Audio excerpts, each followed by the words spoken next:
On this episode, Dude and Brad are joined virtually by Mark McLaughlin from Old Line Spirits in Baltimore. We talk the history of the distillery, how it came to be, and what led him to jump into the world of whiskey, all while tasting their single malt whiskey. Find out what we think on this episode of the Bourbon Hunters. But before we get started, do you like our podcast? Do you like bourbon gear? Check out our website at www.bourbonhunters.com to find out more about our bourbon shirts and to buy a Bourbon Hunter Kinsey dram. Thank you for taking time out of your day to join us on our hunt for great bourbon. Reward yourself and sit back, grab a pour, kick up your feet, and enjoy.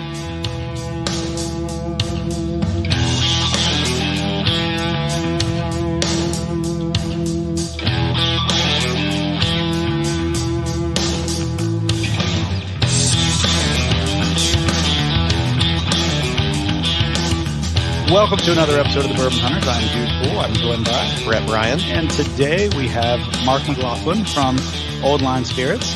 And he is joining us. He's got a drink in hand like we do. And we're going to talk about his whiskeys today, talk about the distillery. And Mark, go ahead and introduce yourself. Yeah, well, hey guys, thanks again for having me on. Mark McLaughlin, one of the co-founders of Old Line Spirits, coming at you from Baltimore. And just excited to sit here and talk whiskey with you guys and have a drink. That's awesome. So just before we get too much into the whiskey, I've got family that used to live in Baltimore. Then they moved out to Westminster.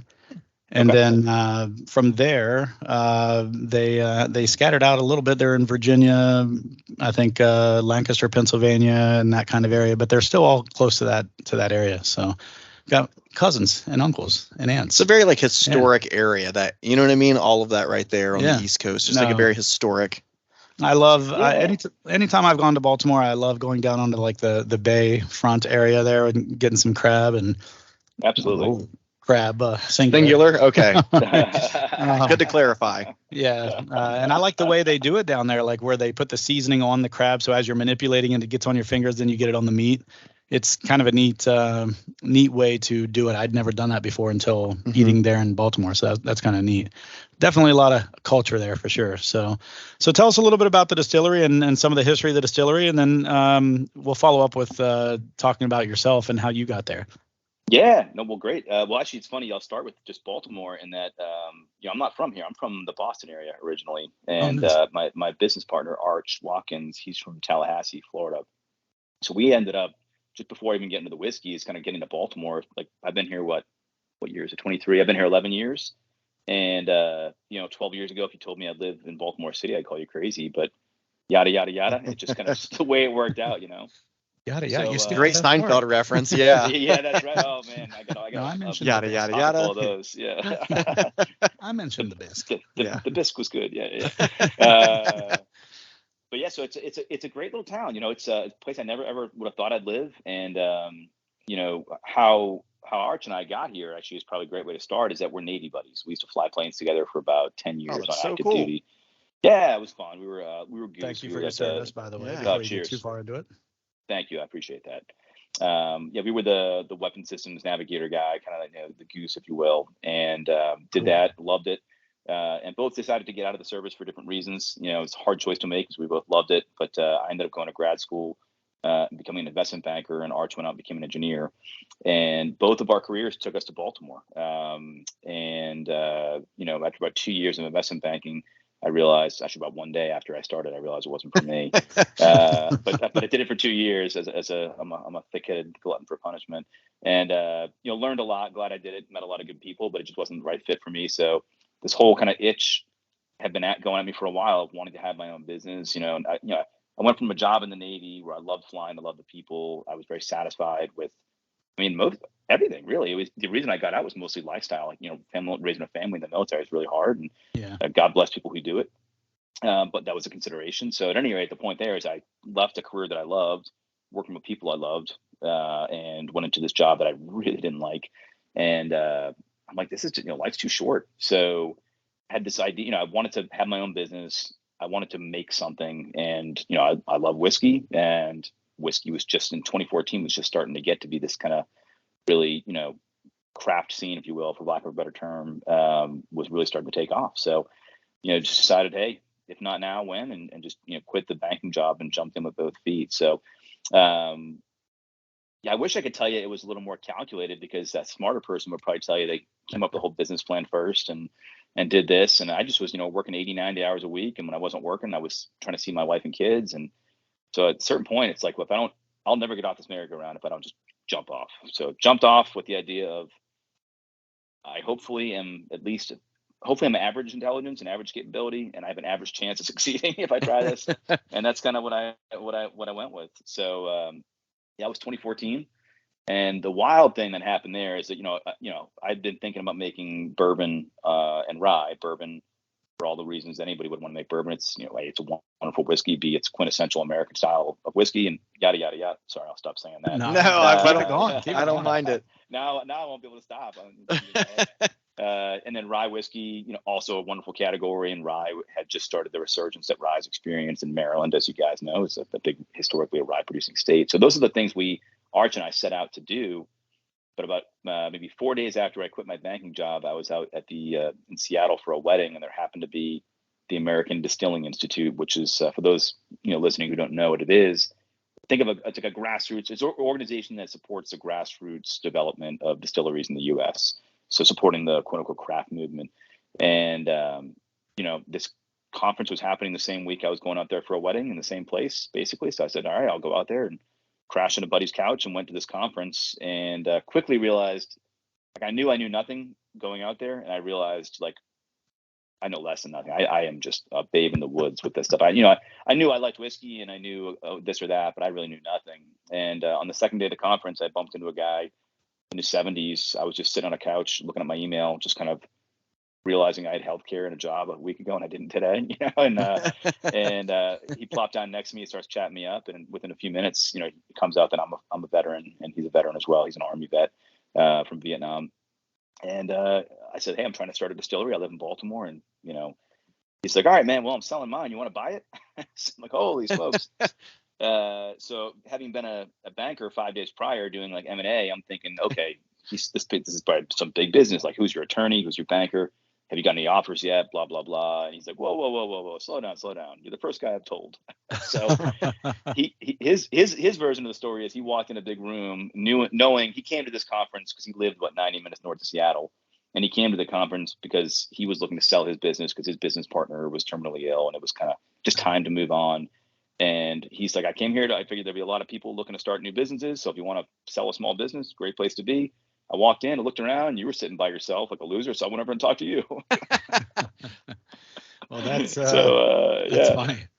It's great. So his name's Bob Stilnovich, which of all names, Stilnovich is a good one. So, and his business partner, who unfortunately died right before we went out there to apprentice, was Jim Caudill. So those guys have this great little distillery called Golden Northwest Distillery, making American single malt whiskey, and we just fell in love with it. Wow. All right. So did you end up buying then? I mean, you're in Baltimore, so did you end up buying his distillery out in we did.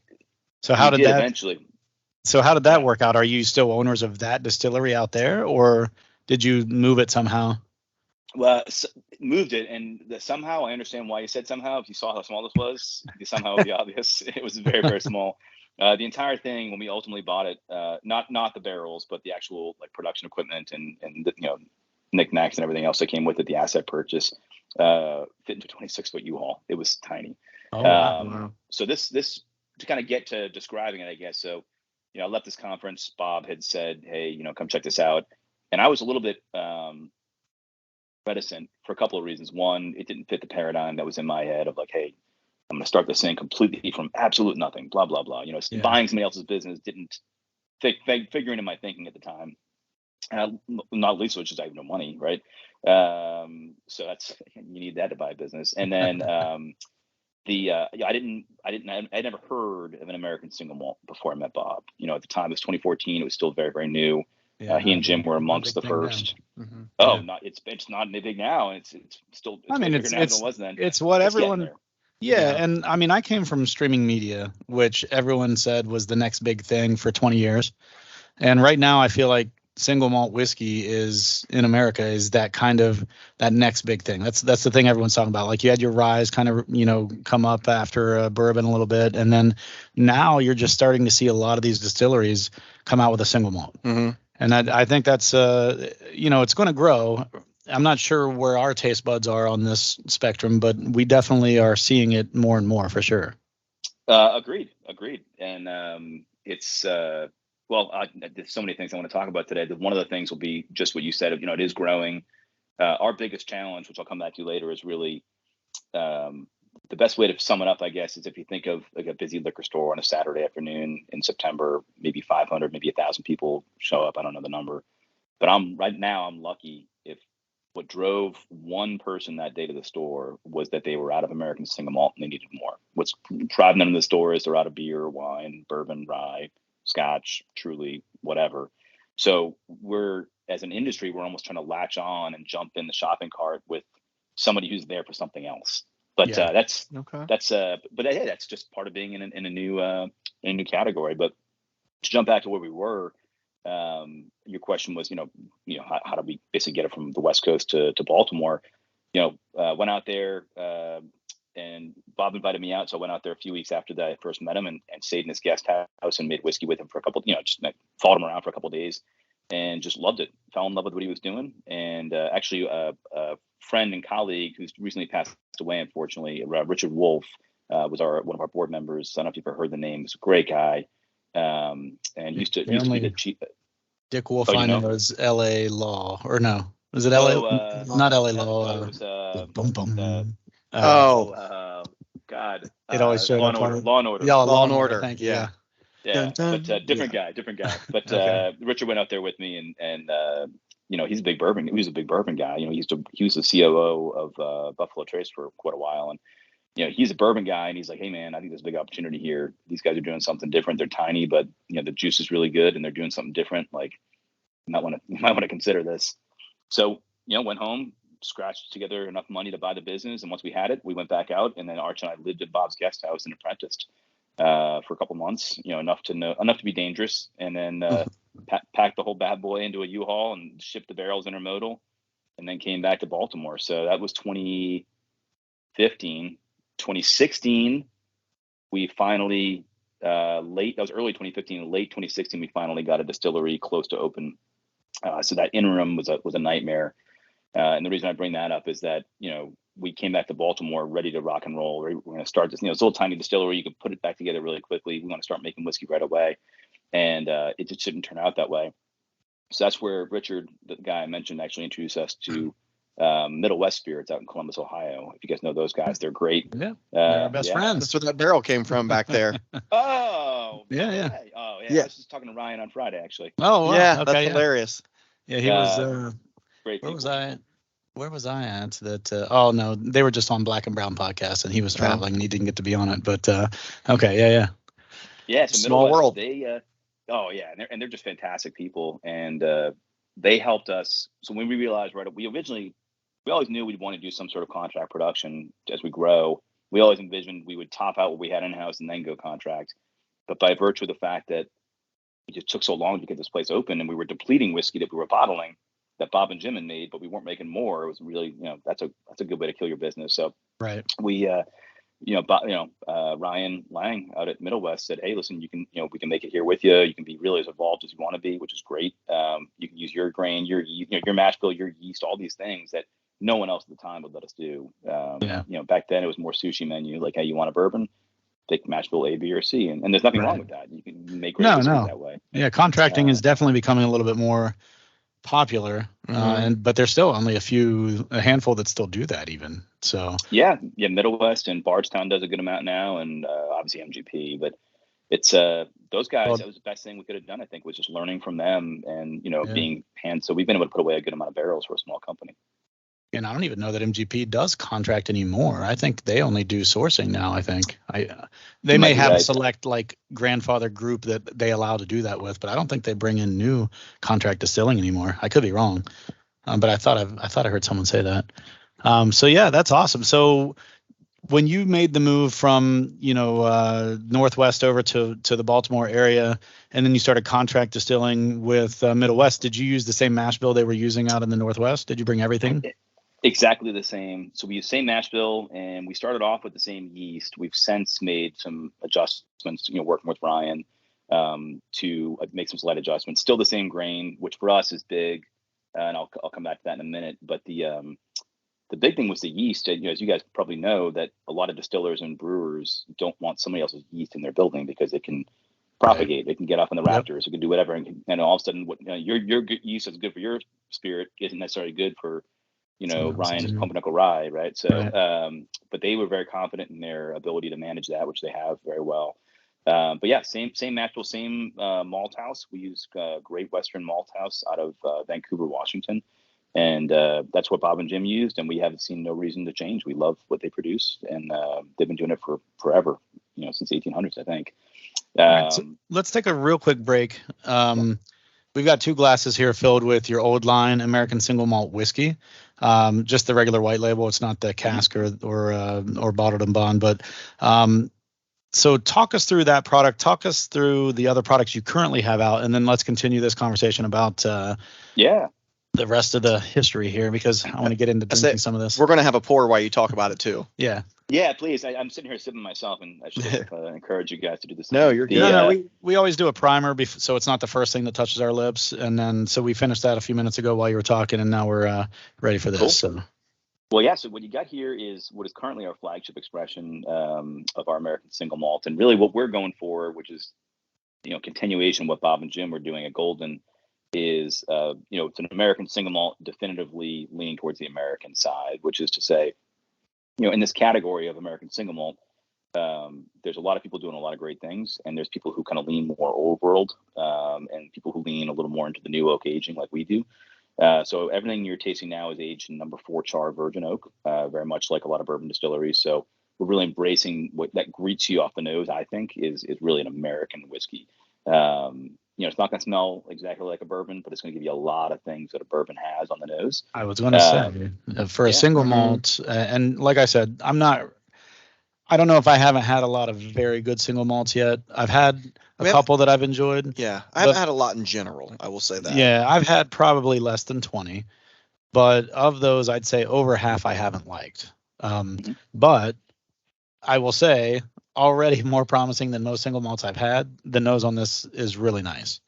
It's sweet. I do get, like you said, almost some similar characteristics to, like a bourbon, but it's definitely not, there's obviously no corn there, but are you getting like a little bit of a cocoa or chocolatey type of, like cacao maybe or something like that? Yeah, and there was some kind of like walnutty type, and I don't know if that's See, walnut's always one of those ones that kind of slips under my radar. Any of those. Something's familiar about the nose on this. Yeah, there's something, and I think I'm getting some oak too, which is welcoming as well. And we've had a few malted like bourbons, and that could be that malt coming through. But go ahead. Well, what you just commented on the dark chocolate or cocoa or whatever is that ties perfectly into kind of where we were going, because we're aging this very much like an American rye or a bourbon, but it's 100% malted barley, as you know. We're a single malt, so that's the only grain that we use, and we can use different types of malted barley, and we have a 87-13 split on most of what we do. 87% is a 2-row pale malt. Basically, for those of you listening, it would be a very common base malt for making a lot of beers. Think of like light, like a lot of lagers and things like that. And then 13% of it is what's called a crystal malt or a deep kiln roasted malt, which is ours is called C120. And that, to give you an example of, it's the grain. Again, this is for people listening who may not know about malting.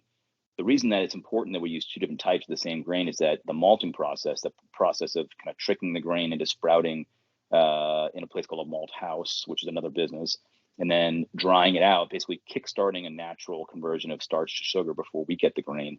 The way that grain is processed, and in particular the way it's dried out, at what temperature, makes a big difference. So that C120 is dried out at a higher temperature, and that caramelizes some of those sugars that had started to form.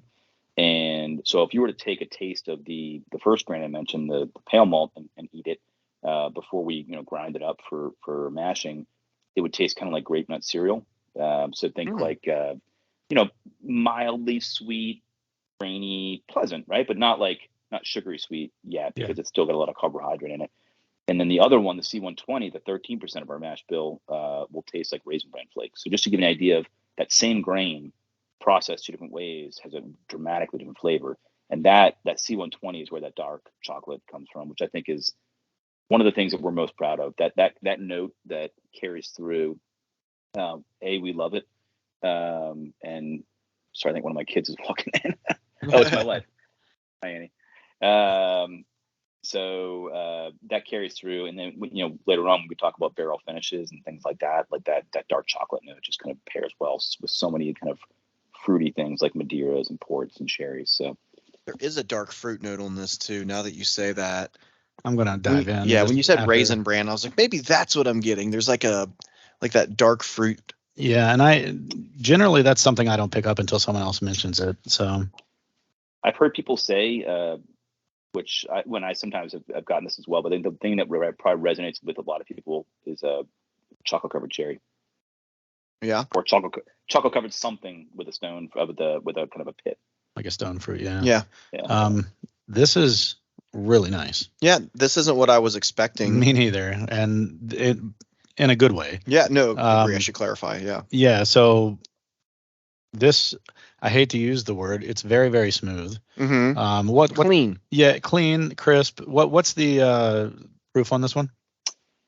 This is 86, and we're actually soon to bump this up to 95. Okay. Because we think it'll shine even a little bit better at 95. But yeah, 86, I could see that. Yeah, and it's we did 86 originally, not necessarily for me and Arch or for like guys like you guys who are big whiskey drinkers. We did it more for the casual consumer who just to kind of help them kind of baby step into the brand, and then exactly, and then you mentioned earlier the bottle and bond and the cask strength. That's where guys like us tend to gravitate. Which in hindsight, I probably should have sent you a bottle of that, but that can be fixed. But it's a really nice entry level whiskey, and I think at 90, we know at 95, it shines really, really well. So this will soon be, but by the end of this year, in most markets we're in, the 95 will be on the shelf, which is great. This is interesting to me. We obviously we do a lot of bourbon, but with the wheat or with a rye bourbon, there's usually a little bit of a rye spice or some sort of something in the back of the throat. Now I know this is 86 proof. I'm still getting something, and I'm not super well versed in single malts, but I'm still getting something. It's not like an ethanol burn or anything in the throat, but there's like a little bit of a, I don't want to say spice because that's not the right word, but it does linger in the back of the throat more than I expected it for not having rye or a high proof point, which is a good. I like those nice finishes like that. Mm-hmm. So that's nice, and I don't know what to attribute that to. I've heard it described as a white pepper, like a gentle kind of white pepper spice, which may be what you're saying. And then here's my only explanation, and bear in mind that I am a guy who in college I studied history and I got a 2.78. So like if you get below an A- in the history major, like you got to try, and I was a B-. So like let's just put it there that I'm not an engineer, I'm not a chemist. But I believe, and somebody could correct me on this, that there's a natural chemical in white oak. I think it's eugenol, and I'm digging back to something I read a while back, which kind of has that white pepper-ish spice. I'm sure a chemist could probably correct me on that, but that's. But my point is, I think that for us comes actually from the oak, whereas to your point, for a traditional bourbon profile with a whatever 20% rye or whatever it might be, you're going to get that spice from the kind of almost like pickling spice from the rye. So what I'm going to say is that explanation sounded perfectly plausible. So next time you say that, just say it with some conviction. And no one will question it. That's the one thing I've learned in life. That's the Baltimore air. It's the air we have in Baltimore really just gives it that kind of Yeah, there you go. See, that's what you make something up and just go with it, and people will believe you. If you say it with confidence, people will believe you. That's right. I coach CrossFit, and people ask me questions all the time about, what about this? And I'm like, and I give them an answer. And I walk away, and usually they're like, "Oh, okay, yeah, that just makes sense." And I have my dad, his sister, my aunt described him. This is actually at my grandfather's funeral. It was pretty funny. She was talking about her siblings, and then that's my brother Paul. Is it often wrong but never in doubt? Is her description of him. So, I like that. I do too. I need to make a shirt. Often wrong but never in doubt. Never in doubt. That's great. I do like that. I own a shirt printing business as well, so you might see that on the shirts. Actually, I might send you one of those. Yes. I would wear it happily. Oh, that is great. That is a great line. I do. I've never heard would that, look but I great love on it. a shirt too. Yeah. Often. Oh, ooh, that's Tyler. That is Tyler, 100%. The guy that's not here today. Oh man. He had a sore throat today. Didn't want to come, but he is often wrong. He is often wrong. In fact, our IG, we have an instant message in Instagram, or a message thread with a whole bunch of us, and it's Tyler is just loud and wrong. That's what it's called. So that's the perfect shirt for him. Well, there's a birthday gift for him, man. Yeah, right. I know. Gosh, and his birthday is usually repeal weekend. And we go to the Bourbon Trail for that, so we're gonna have some time. I was like, his birthday's at the same time every year. When you're like, it's usually, I'm like, it's always the same. It's always the same day. But I'm saying it's almost always the same weekend as like repeal weekend or whatever. But it might even be repeal day. I don't honestly don't remember. I don't remember which actual day is repeal day because it's always the weekend we're there. But anyway, I'm gonna shift gears real quick and ask you about your label because I'm always intrigued by labels. Does any of this have with your influence, like in being in the Navy? Or because I see like the rope, you know what I mean, and the rope around. Sure. That reminds me of like the Navy, right? Like, and then the waves and everything as well. And while you're answering that, history on the name Old Line, and then talk about your bottle and the design choices. We love bottle designs. We love a simple bottle. Yeah. We love a super ornate bottle. Like there's a lot of things, great labeling, things like that. So talk us through that. Yeah, well, thank you. And then, if you need to give me the music to, what is it, with the award shows and start playing the music when somebody goes on too long. We have a light. I'll flash the light at you. Yeah, that's right. Yeah, just kind of give me the cut signal. So I'll start with the name, actually. So Old Line, it is actually the nickname of Maryland. And it is not a very well-known state nickname, unlike the Empire State or Sunshine State or places that everybody knows. No one really, unless you live in Maryland, most people don't know it's the Old Line State. And actually, and the people who do know it typically mistakenly think it refers to the Mason-Dixon line, which is the northern border of the state, which, we wouldn't touch that with a 10-foot pole. It just doesn't make any sense. But that's what a lot of people think it is. And the reality is, it's actually a great story, is that it was during the Battle of Brooklyn in 1777, I think it was, during the Revolutionary War. The short version is that George Washington had the Continental Army in what is now Long Island, Brooklyn. And this is up to this point in the war, the British had kind of been like, we were still considered countrymen. They were like they were trying to solve it peacefully as much as they could. It became pretty apparent that wasn't going to happen. And then Admiral Howe had a bunch of, British Marines and Army guys off of Long Island and said, you know what, we're done, and was landing them, and saw that Washington had a weak position and was going to just end the war, that day. Washington immediately realized how vulnerable he was and started to evacuate across the East River. But he couldn't do it fast enough. He needed to have somebody to hold off the British. And it just so happened that there was a unit from Maryland, because as you guys probably know, the units were all, local, right? They, you'd have a militia or whatever from Massachusetts and different towns even. Yeah. So there was a unit from Maryland that was in the right spot at the right time. And, they were well-trained, well-equipped. And he used them to occupy the British long enough for the rest of the army to escape. And they took like 95% casualties or something crazy. And because they held the line, he referred to that unit as his Old Line. They kind of saved the day. And because they were from Maryland, when statehood came, that name was adopted. So we think it's a great story. We're military guys, that certainly resonates. And also, it just sounds like a really cool old whiskey name. And no, it does, yeah. Outside of Maryland, no one knows it. Like, you think, if we had Empire State Vodka, well, if you're in Tennessee, that might resonate poorly. Like, why do I want this New York vodka? So Old Line, we get the local play here, but we don't really have the drag, if you will. And then, but as that ties into the rest of the branding, for those of you who aren't, who are listening, it's a pretty simple label. It's a kind of traditional, think of like a single malt Scotch bottle, tall and slender with a decent shoulder on it. And the label, we've tried to go for a simple label. We like simple, and it's white. It's kind of got curved top and bottom. This reminiscent of almost like a sail. It's supposed to kind of indicate some sort of motion. And then the anchor point of that label, again, for those of you listening, is that there's a circle that looks almost like a porthole in a ship. Yeah. And then there's waves, rough seas outside. And what we're trying to do here is we wanted to take our brand and make it about me and Arch to a certain extent, but not in a limiting way. So, for example, if we were to put an aircraft carrier on the bottle, that ties in very literally, very directly to our experience. A big part of our DNA as people and businessmen, like that's, the Navy is a big part of that. But that, that resonates with a pretty small part of the population, right? So we decided to make our brand not about naval aviation or our personal experience, but about bold stories. And our bold story is flying jets up aircraft carriers. It's putting our jobs without a plan and jumping into this and living with this old guy on the West Coast and like doing all these things that probably were kind of crazy in hindsight, but they worked out.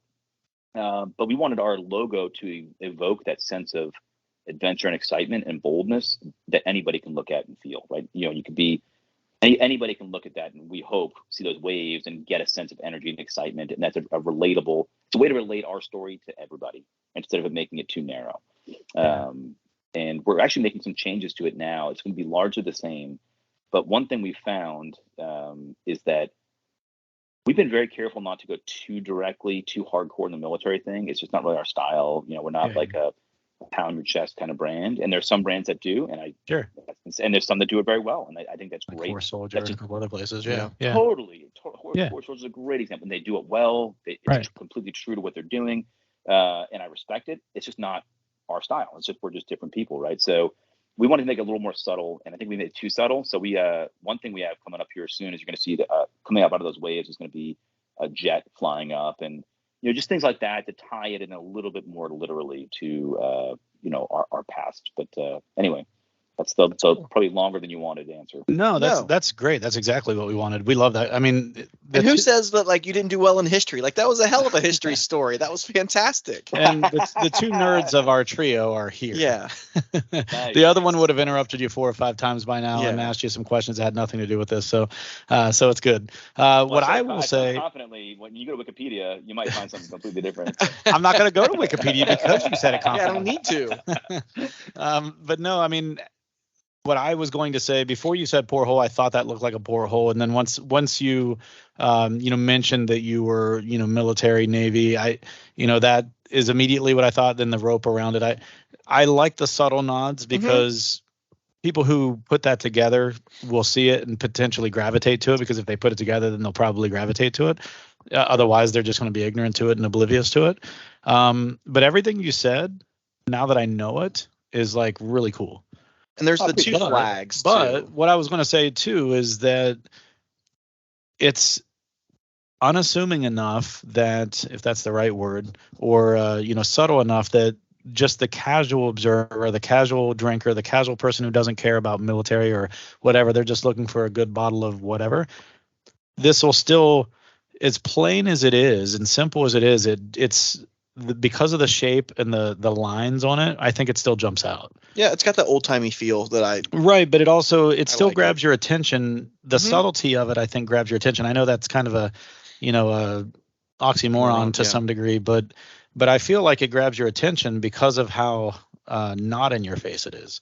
And the little things that are subtle about it, like you said, the shape of it that make it, almost look like maybe a moving flag, or, the porthole and I think all of that together, I think it looks really nice. It's been sitting on my bar since we received it. I think we've had this for a little over a month maybe now, because I know we planned this out a little in advance.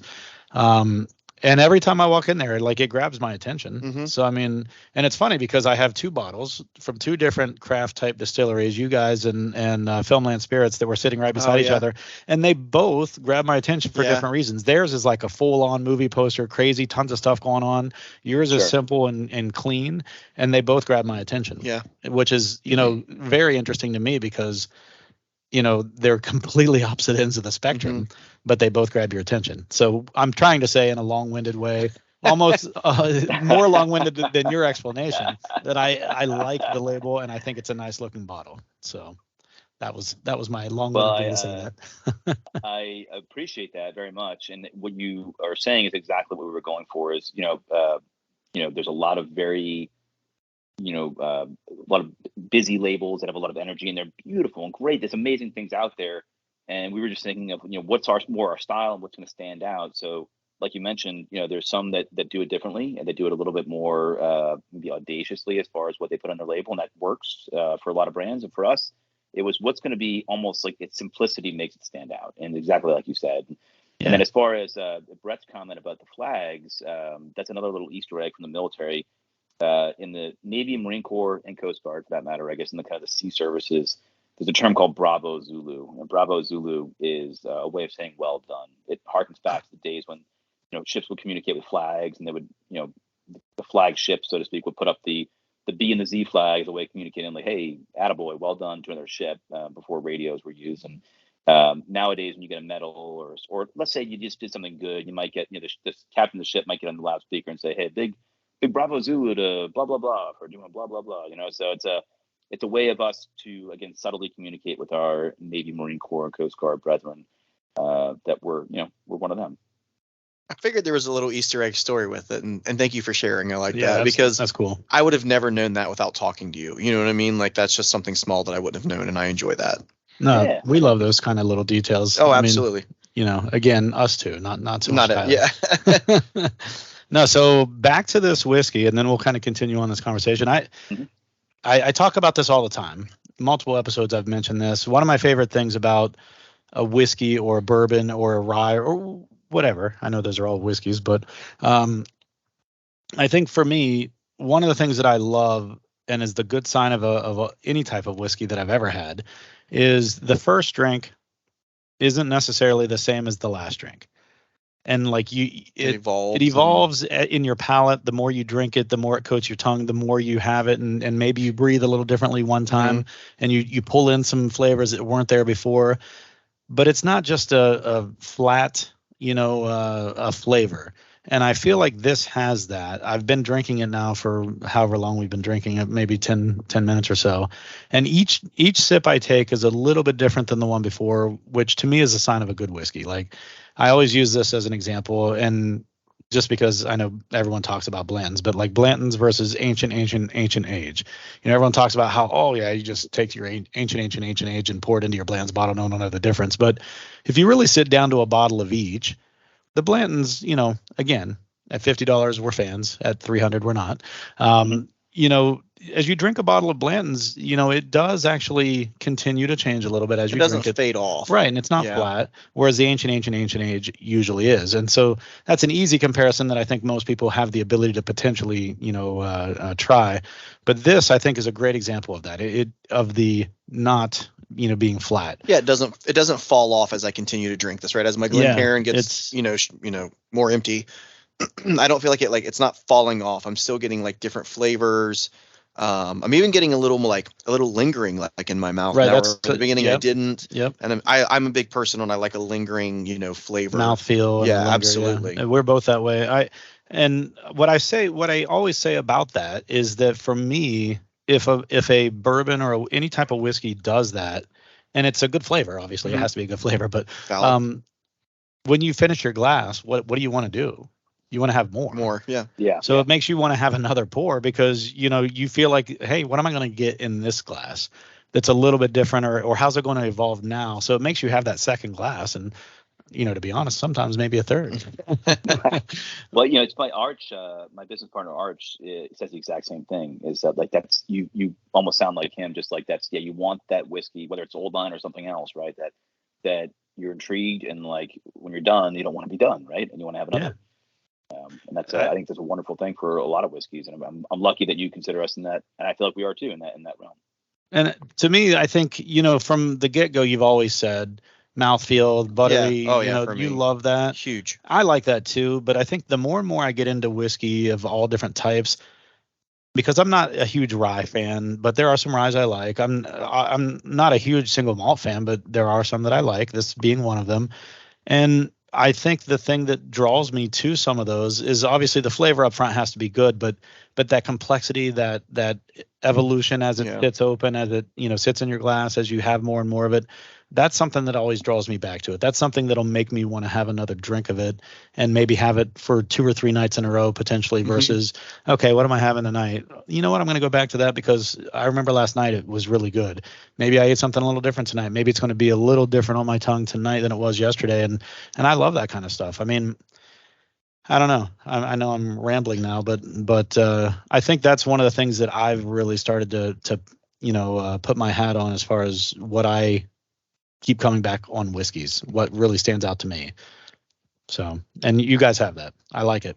It's good. Well, I appreciate that very much. And, this is to take a different spin on that. And this is not just rolled line, obviously, but any sort of, cask strength, barrel strength stuff. If we were sipping on that, I know some people don't like to do this, but I love throwing a small ice cube in. And I know that some people don't like that. And I totally understand it.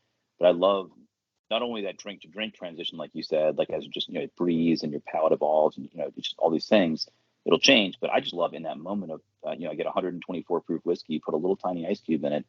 And just as I drink it, it just like accelerates. It's like putting the fast forward button almost. As a kind of a clumsy way to describe it. And I love it. I love that. I love when my first sip and my last are different. Well, like more flavors start to manifest when you do that too. Like when you put an ice cube in it, the way it just disperses things, and it's like, oh, this flavor is manifested. Well, and adding a little bit of water will chemically change the makeup of the whiskey, so it will actually make it a change flavor. And then adding some cooling to it will also kind of sometimes I don't mind it, like if it's a hot night outside, and especially if it's a higher proof whiskey or bourbon, I like to put some cubes in it if I'm sitting outside or something. I generally don't put cubes in mine unless it's a higher proof. Like if it's an 86, like I probably would never. This is something I wouldn't do it all day long. I'm with you. It's got to be well north of 100 for me to want to do it. Yeah, agreed. But what you're saying about that is 100%. I agree. Like that's a nice to. It's almost the same as drinking a whiskey that changes as you're drinking it more and more. You're almost guaranteed to get that when you put a cube in. Like as it melts off a little bit, you're changing that complexity as it goes, and the proof is also changing. So that's kind of neat. You're seeing a whole change of it's almost like an analysis, if you will, of like the mash bill itself. You're kind of seeing it through the different proof points, and you kind of get a glimpse at potentially what was the decision to bottle at this, proof, this proof versus that proof or whatever. So it's kind of neat. I do like that. But yeah, this is good. I'm going to have another glass here in a second. But yeah, I know that we've been jumping in here and interrupting now, but go ahead back to your story as far as the different whiskeys you have. I don't think we've gotten to that yet. So, and where they can be found too. And then also, like, if you have any plans for, I think when we were looking on the website as so far, it's all just single malt whiskeys, right? Is that the plan moving forward? Or I know you mentioned your bourbon fans and rye fans. Were you thinking about expanding that at all, or? Yeah. So it's a great question. So I'll start with, I guess I'll start right there. So yeah, we like I mentioned earlier, we originally set out with the idea as we were just conceiving of the business of doing bourbon and or rye, and the short answer is probably no. We're probably not going to make those, and that is not any reflection on our. I absolutely love bourbon, and I love rye too. Frankly, I like them. I love them both. So it's not because we don't love those categories that we don't want to do it. It's just that we found that. I don't want to say we're blunt instruments, right? But I think we know what we can do well, and I think I know that what we don't know for sure we can do well. I know that we can make a single malt whiskey, an American single malt, and do it very, very well. We know it, well enough after doing this for 6 or 8 years that we can take this and continue to be, in my opinion, one of the best in the category. If we were to start making bourbon or rye, we're starting off 100 years behind everybody else, you know what I mean? Or 200 years behind, the big boys. And, could we make a good rye or a good bourbon? I think we could, but what would be the cost, right? What would be the time and effort and all the things we'd have to do to take our attention away from really what is the horse we've chosen? So the short answer is probably not. Now, we'll say as a little parenthetical or a little asterisk, we do make a tiny bit of rye right now in partnership with the local brewery. As an experiment, and maybe we'll do that with bourbon in the future, but really, if anything, it'll be more kind of just for fun. And we'll leave the bourbon and rye to the guys who do bourbon and rye well, and we want to be the guys who do the malt well. I tell you, there's something to be said for that. I mean, absolutely. I appreciate that answer because I feel like you see distilleries that are doing something really well, and then maybe because there's a trend happening, they decide to do that, whether it's finishing a bourbon or finishing a whiskey. in something else, or whether it's, jumping into rye or jumping into something else. So I like that. I like, same. Don't be the, jack of all, master of none, right? Be the master of something. And I feel like you guys are, again, I have a limited knowledge of single malt whiskeys, American single malt whiskeys. But I will say this is easily up there. I'd have to do a blind for sure, but this is up there. This is one of the ones that absolutely. There have been a couple times we've had someone where we've had to. They were rough. Yeah. They were rough. Yeah. This is actually really good, and I'm enjoying this. So, I wouldn't mind if a bottle of bond came our way. I wouldn't mind testing that out. But even if it was just a little small sample bottle. Christmas is coming, right? Hey, my birthday's in March. Oh, there we go. Oh, what day? March 20th. So right, some years the first day of spring, some years the last day of winter. You want any more of this? Yeah, I'll do a little more pour here. Thank you for the comments, and that's how we view it, is to just be good at what we do. And for us, when you think from like a business perspective, if we've been making bourbon and rye all along with our malt, and I think our sales would probably be higher, frankly, right now, because people know what a rye is, people know what a bourbon is, and you're not fighting against, like right now, as you guys already said, like what you taste is different than what you expected, and that is a wonderful thing for us, but also a challenge, because people assume a lot of things when they see single malt, right? A lot of American consumers think very, very smoky, peaty, which some scotches are, and I like that, but some people don't, but there's so many scotches that aren't like that. But that the average, less educated American consumer sees single malt and thinks, licking an ashtray, and that's not at all what we provide. Right? I think licking an old Band-Aid tin is what I think. That's what I think. Band-Aids and iodine and Band-Aid, absolutely. Yeah. And those are things that I like, those kind of peaty single malts, but I like them when I'm in the right mood for them. And anyway, what we're doing is just very, very different.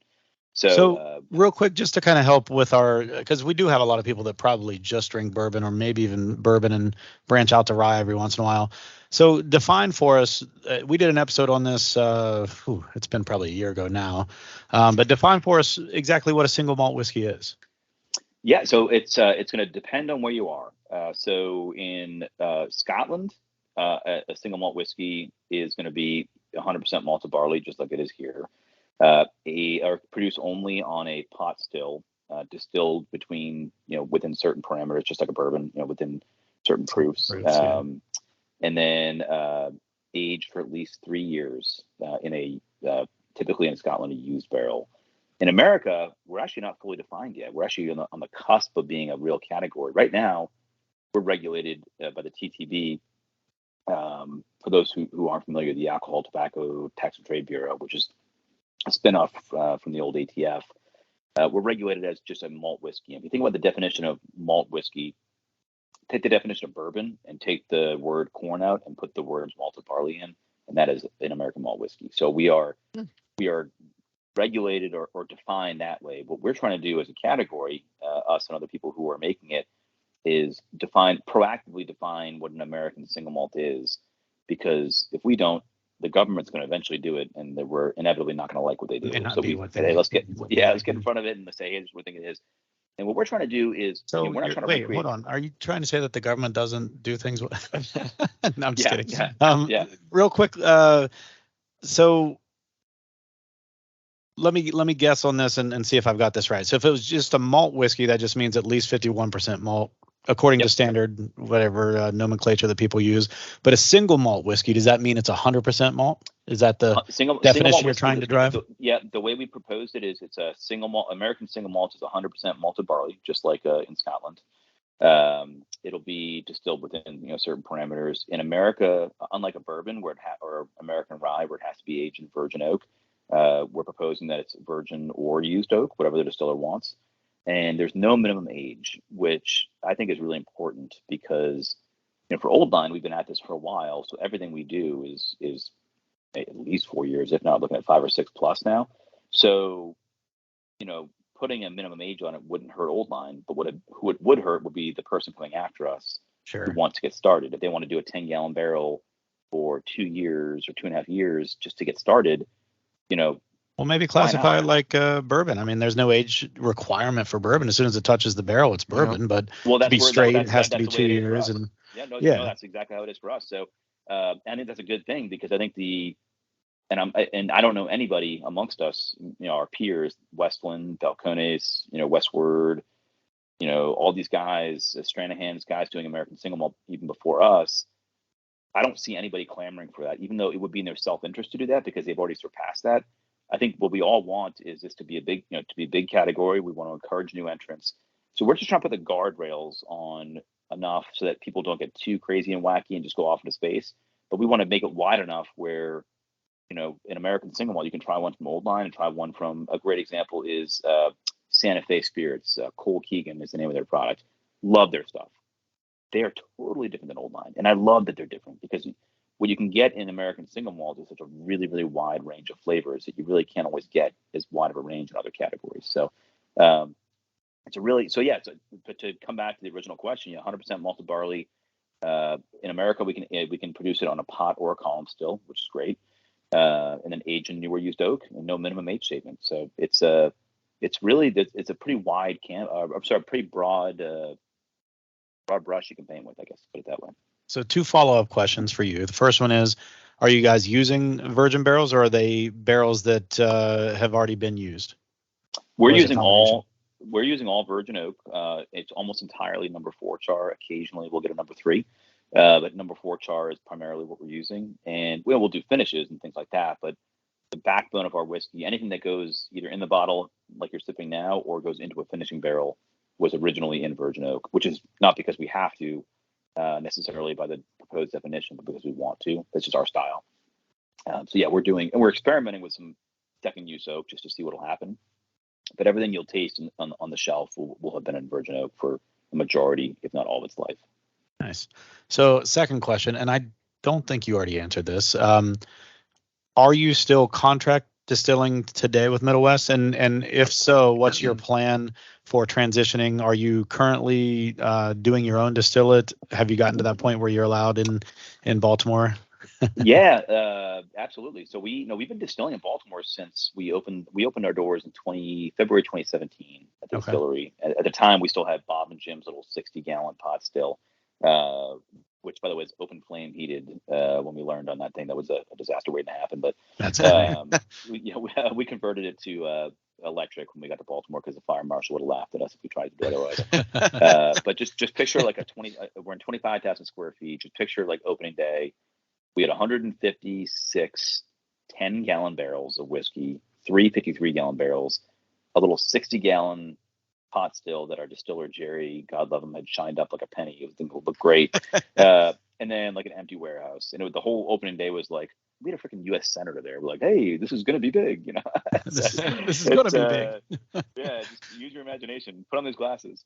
So and to go from there, and then now we get the thing full of barrels, a lot of which we made at Middle West in Ohio. But right now we have a 300-gallon still, which is still very small, as you guys know. But for us, it's good size. And so what we've figured out is what we think is our best, because we have the ability to be so hands-on with Middle West. And we can go out there. Arch and I were out there shoveling grain onto the auger, for a long time because Ryan would allow it. He'd let us go out there and be part of the process. So it really is truly our product out there. So we see no reason to mess with that. So we're going to continue to produce with them. We just produced with them in December. We're doing more in the summer, I think. But on our still, we do think of like limited batch stuff, like our peated. We do have a peated whiskey that we produce. Most of it's actually almost all of it's still aging. We haven't released very much at all. So we'll do that on our still, and then whatever becomes bottled and bond will come off that still as well. And then everything gets aged in Baltimore, and all that process of managing the barrel aging and how we batch it, and if we do any sort of blending, all that stuff happens in Baltimore. So how does that happen? So do they barrel it in Columbus and then ship it out, or do they put it in like a container and then you barrel them in Baltimore? No, it's the barreled there, and then when we're ready, we take them in. So we have about 250 barrels coming in, I think, in the next few weeks.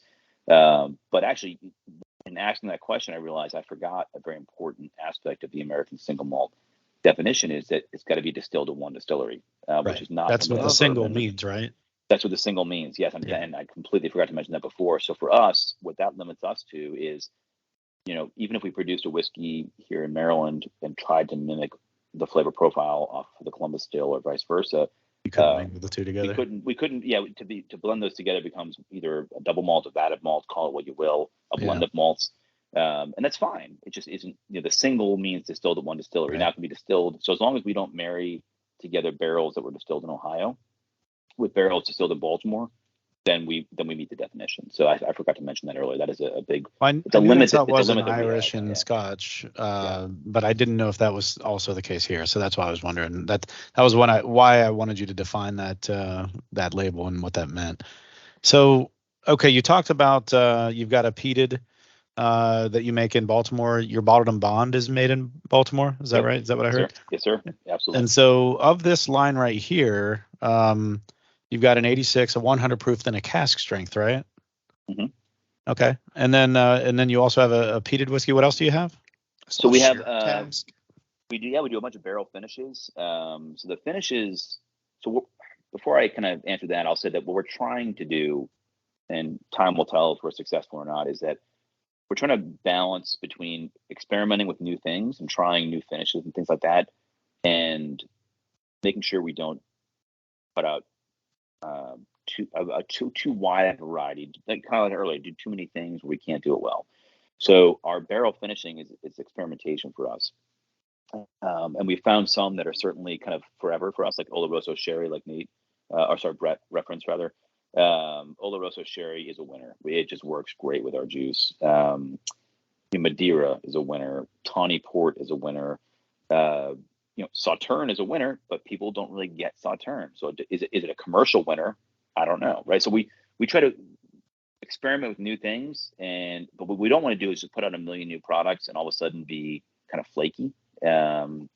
So our way of doing that is we have a thing at the distillery we call the development program, which is kind of a military term-ish. And the idea is that we give people at our distillery a chance, largely our whiskey club members, to come in and buy a 200 ml bottle at barrel strength of whatever we have kind of new and coming out in the future. It's not not done yet. It's like a sneak peek.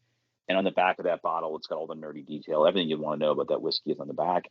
And there's a QR code, and they can, if they choose, give us feedback. So it's a way for us to tease out things that are coming and get feedback and know kind of what we think is going to be well received and what might not. So we do a lot of barrel finishes, but we try to do them very responsibly. And so, because we don't want to just put something out just to put it out, or, we don't want to just buy a good example, let's say buy a PX Sherry barrel or 5 or 6, and then a year later say, well, we got to sell it now because we have it. That's not our style. We'd rather, we don't want to release it unless it's going to be good.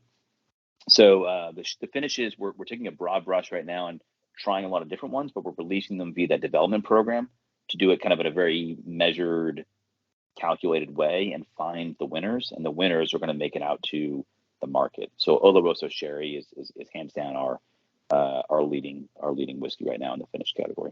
That's a cool way to. That's smart. Develop, yeah. And figure out a way what's going to be popular. People probably love that, coming in and getting their samples thinking they have a say in maybe the direction a little bit. That's kind of neat. It's almost like what's the one the Weller, the CP. Oh, craft your own bourbon profile. Yeah, CYPB or whatever. Yeah, or CYBP. Mm-hmm. Yeah. Anyway, but yeah, that giving people that opportunity to provide some feedback, that's kind of neat. I like that, and I think that's a way to get people definitely, ingrained in your brand for sure, because they feel like they have some sort of leg in the game or whatever you want to call it. Is that the right? I think so. That's the right. Skin in the game, or skin in the game. That's the one. So there you go. Yeah. Skin in the game. Tyler threw us off with skin on his legs because he had a golf cart accident where his whole leg got ripped apart basically. So the guy driving. Yeah, but I kind of feel like I do. Oh, I've learned a lot about him already. There's a couple episodes I could send you that you could get to know some Tyler-isms. Yeah, Tyler-isms. That's our thing. So yeah, go ahead though. Sorry. But no, and it's a big thing for us is like not everything's going to be a winner, right? So like we encourage people. We know that the people that are coming to our whiskey club, that they're already fans, right? So what we do is when you go to that website or the QR code and you put in like, hey, what do you think about this? And there's maybe 7 or 8 categories of, hey, give your feedback. And everything, all those answers and the drop downs can be they're put into a numerical value, right? So like for example would be, if we release this as a full thing, will you be, first in line? Well, I would never buy it, or something in between. Right. And all those things have a numerical value. Like now we know that type thing, yeah. If 5.0 is perfect and a 0.0 is like, holy hell, this is horrible. We know that because we have a very loyal crowd coming in, because they're our biggest fans, they already like us. We're going to trend high. We know that a 4.2 or 4.4 or whatever it might be is going to be kind of our average, because we're giving this to a very select group of already existing fans. Yeah. Yeah. But it's still value in that, because all we got to do is say, okay, hey, if the ones that we love or have done really well average 4.5 and above, it's still good data, right? And it's still allowing our consumers to have input. And we want them to have input. Like it's they're the ones who've gotten us where we are. So well, I feel like anytime you do special releases anyway, those are generally going to be primarily for already existing fans. When you do, agree. The people that you're trying to win over are the ones who are going to most likely come across, like, for example, this 86 proof. The people that have never had it before, they're not going to try your limited edition that's, maybe another $30 or $40 more expensive than what's currently on the shelf. And that's going to be their first attempt at your. I mean, you'll get those people. Don't get me wrong. Like my wife's a package whore. If it looks great on the shelf, she'll buy it. Doesn't matter if she's had it before or not. If it looks good, she'll try it. But sure. I think that you're doing it the right way, because those limited editions, those are generally a nod to your already existing fans, in my opinion. So I think that's good. Oh, thank you. So I know we're over an hour now. We tend to try to limit to an hour when we have a guest on, just so we can give as much information in a shorter period of time, just to keep people listening. One of the things I wanted to do was give you the opportunity to add anything you haven't said, any new products that you might be releasing widely if possible, and then also make sure that you have a chance to talk about any social media stuff, so like your website, your Instagram, stuff like that as well. Well, I appreciate that. So a great place to, the place you want to go to find out more would be, for anybody listening, would be Oldline, OLDLINE spirits.com. And really from there, you can find out most what you want to know. You have to see our lineup. You can see there's a store locator. And for people in states that we don't distribute to, which the states that we distribute to are Maryland, DC, Delaware, New Jersey, New York, Massachusetts, and Colorado. For people who aren't in those states, it depends on where you are, but there's one of our retailers in DC, they obviously have to adhere to the laws of the different states they ship to, but they can ship to certain states as well. Sure. So through our website, Ohio's not one of them. Yeah. I mean, you can ship us stuff like as long as we don't pay for it. Like that's the thing. Yeah. Like commercially, you can't ship to Ohio because it's a control state, so it's just they don't allow it.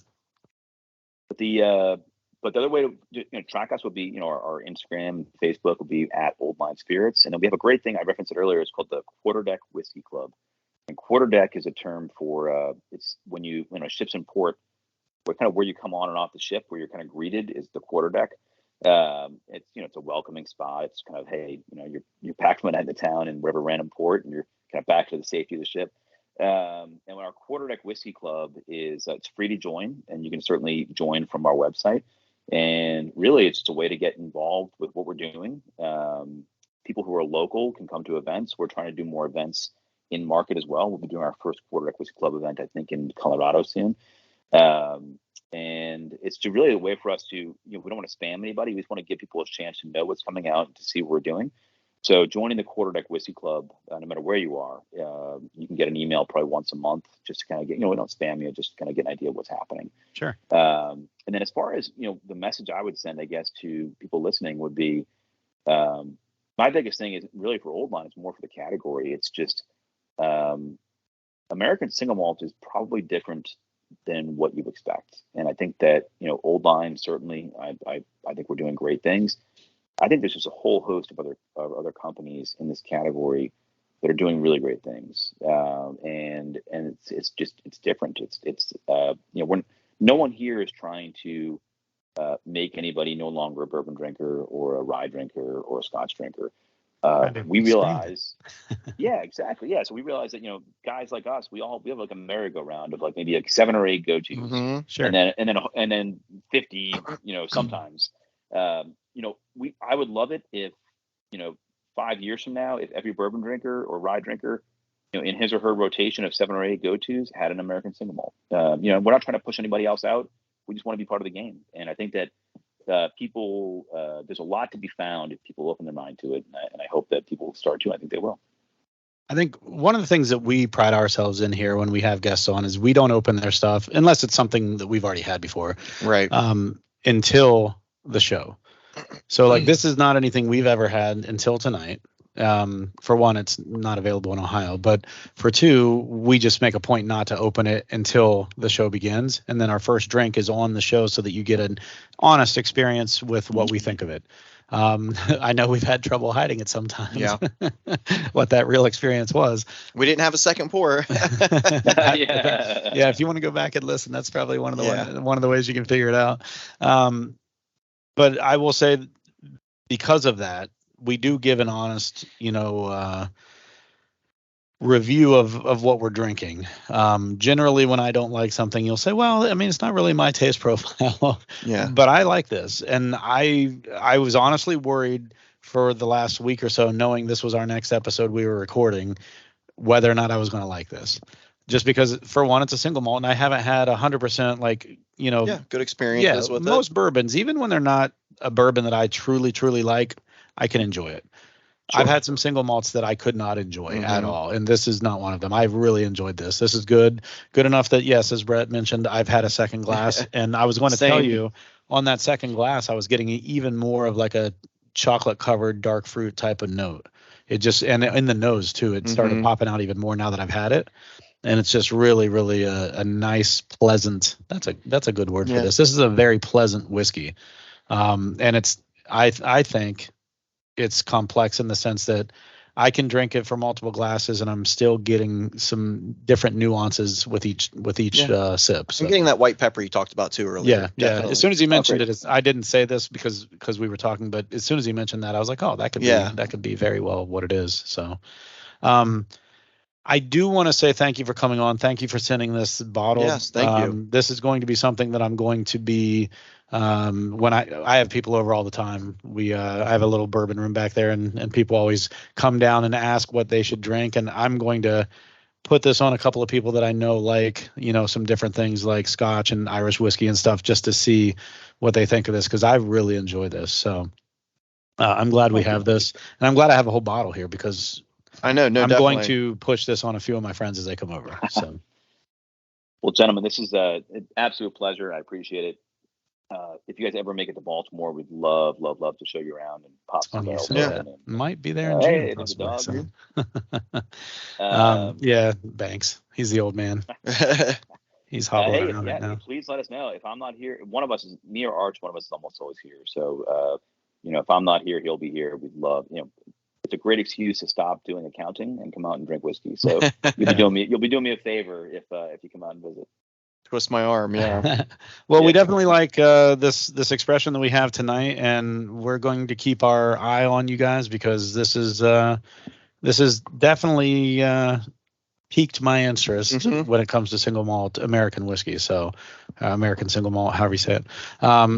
So I'm gonna keep my eye on you guys and watch as you guys grow. So good luck with that. And if I am visiting my relatives, I will definitely pick one of these up. Well, not just I'll stop. That's a good point. Come on by. Yeah.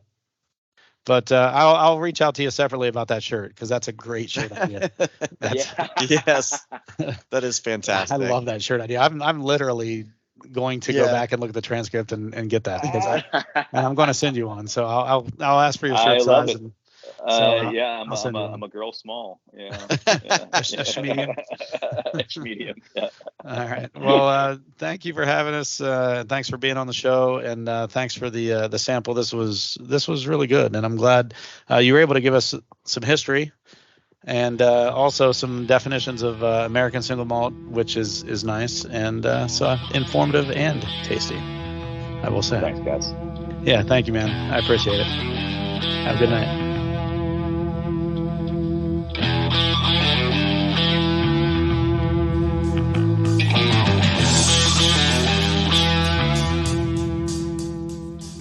Thank you for joining in for yet another episode of the Bourbon Hunters. If you like what you hear, please leave us a good rating on Apple, Podbean, Google, or wherever you are listening. It definitely helps us to get great guests on our show. And follow us on Instagram and the Facebooks to keep up to date with what is in our glass. As always, sit back, grab a pour, kick up your feet, and enjoy some bourbon.